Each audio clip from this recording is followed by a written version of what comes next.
बिस्मिल्लाहिर्रहमानिर्रहीम अस्सलामुअलैकुम। आज 18 मार्च 2022 और जुमे का दिन है और हम हाज़िर हैं हस्बे साबक गोल्ड की प्रेडिक्शन के साथ। गोल्ड को प्रेडिक्ट करने से पहले कल का रिव्यू कर लेते हैं। कल गोल्ड 1927 पर ओपन हुआ, 1949 का हाई लगाया और उसके बाद 1923 का लो लगाकर मार्केट क्लोज 1942 पर हुई। इस तरह गोल्ड अपने प्रीवियस क्लोज से प्लस $15 ऊपर ही क्लोज हुआ। आज के इम्पोर्टेंट टाइम और डाटा का जिक्र हम आगे जाकर करेंगे, उससे पहले गोल्ड के टेक्निकल लेवल्स और ट्रेंड की बात करते हैं। आज सुबह गोल्ड 1942 के करीब ओपन हुआ, 1945 का हाई लगाया और नीचे 1926 का लो लगाकर इस टाइम मार्केट 1934 पर चल रही है। मज़ीद आपके वीडियो देखने तक ये ऊपर नीचे हो सकती है।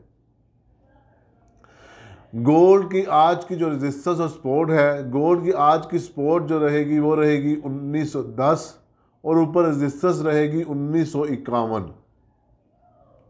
गोल्ड का ट्रेंड फ्लैट है, ना पॉजिटिव है ना नेगेटिव है, बल्कि इन दोनों के दरमियान में है। अगर आज के इम्पोर्टेंट टाइम और डाटा का जिक्र करें तो आज शाम 7 बजे यूएसए के एग्जिस्टिंग होम सेल्स का एक डाटा है, जिसको अगर डिटेल में देखा जाए तो लास्ट टाइम जो इसके नंबर्स आए थे वो थे 60.50 मिलियंस और इसकी फोरकास्ट है 60.10 मिलियंस।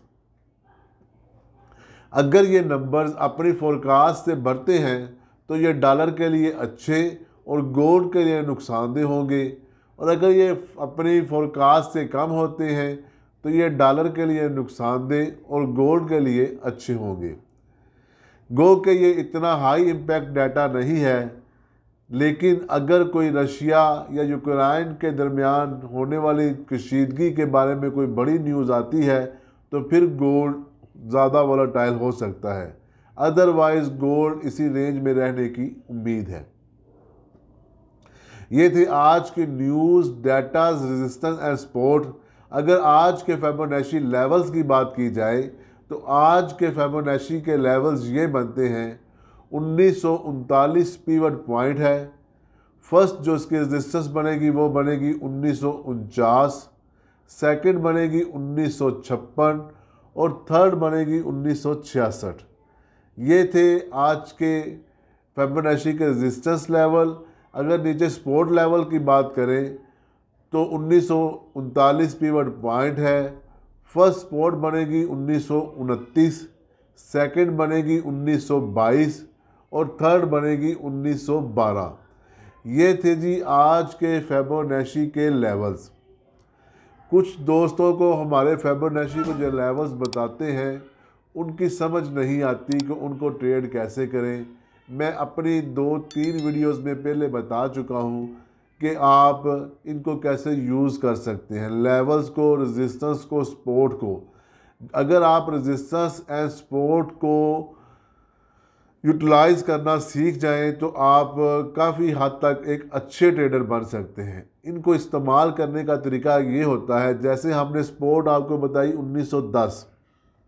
अगर गोल्ड 1910 से ऊपर 12, 13, 14, 15 जहाँ पर भी आप मुनासिब समझें कि आप इतना स्टॉप लॉस देकर लॉस इतना बर्दाश्त कर सकते हैं, उस हिसाब से आपको कहीं पे मार्केट मिलती है तो आप 1910 का स्टॉप लॉस देकर उसको बाइंग कर सकते हैं।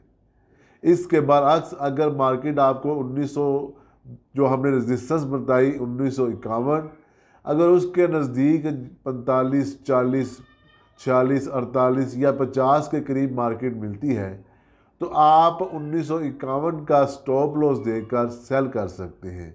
ये रेजिस्टेंस एंड सपोर्ट को यूटिलाइज करने का तरीका होता है। इसी तरह फिबोनाची के लेवल्स हैं। फिबोनाची के लेवल्स ऊपर जो हम रेजिस्टेंस बताते हैं वो रेजिस्टेंस होती है, नीचे वाला उसका सपोर्ट होती है।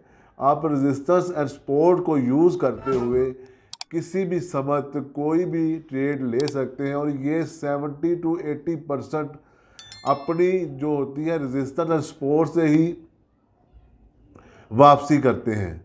कुछ लोग कैंडल का इंतज़ार करते हैं कि वो रीटेस्ट करे। जो रीटेस्ट वाला मामला होता है वो भी रेजिस्टेंस एंड सपोर्ट वाला ही होता है, लेकिन वो रेजिस्टेंस को दोबारा रीटेस्ट जब मार्केट करने आती है या सपोर्ट को दोबारा रीटेस्ट करने के लिए आती है तब वो ट्रेड लेते हैं। वो भी ट्रेड काफ़ी अच्छी ट्रेड होती है। हम रेजिस्टेंस एंड सपोर्ट पे और रीटेस्ट पे भी इंशाल्लाह ताला आपके लिए वीडियो बना देंगे। आप कोशिश किया करें लेवल्स को ये जेन में रखा करेंगे। जो हम आपको लेवल्स बताते हैं उनको जेन में रख कर अगर आप ट्रेड करेंगे तो आप एक तो बड़े लॉस से बच जाएंगे और इंशाल्लाह ताला एक अच्छा प्रॉफिट भी कमाएंगे। ये थे जी आज की न्यूज़, फिबोनाची के लेवल्स, रेजिस्टेंस एंड सपोर्ट। उम्मीद है ये वीडियो आपको पसंद आएगी। अगर हमारी वीडियो पसंद आए तो हमें लाइक करें, शेयर करें और सब्सक्राइब करना मत भूलें। अस्सलाम वालेकुम।